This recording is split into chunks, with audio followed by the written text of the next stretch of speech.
Meaning ఎప్పుడైతే మన లైఫ్కి ఇవ్వగలుగుతాము అని డీప్గా మనం ఆలోచిస్తే, మా గురుగారు ఒకసారి ఒకళ్ళు అడిగారు, ప్రభుపాదులు వారు చెప్పారు chant and be happy. Maharaj but it's not so easy to be happy. మా గురువు గారిని అడిగాను అనమాట, మీరు మా గురువుగారిని దర్శనం చేసుకున్నారు కదా, అయితే వారిని అన్నారు హౌ టు బీ హ్యాపీ అంటే, మా గురువు గారు అన్నారు by not trying to be happy but by trying to make others happy. అర్థమైందా మీకు? వారు ఏమన్నారు, by trying not to be happy, కేవలం నేనొక్కనే ఆనందంగా ఉండాలి, నా ఆనందం కోసం నేను ఏమన్నా చేస్తాను అని అనుకుంటే మనకి ఎప్పుడు ఆనందం రాలేదండి. అవును.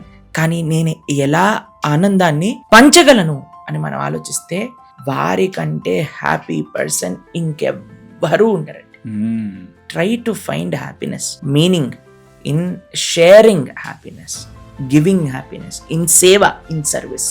అది అత్యంత ముఖ్యం. కాబట్టి లైఫ్కి అందరికీ మీనింగ్ కావాలి అంటే ఒక భావన అందరి లోపల ఉండాలి, సేవా భావన, సర్వీస్ యాటిట్యూడ్.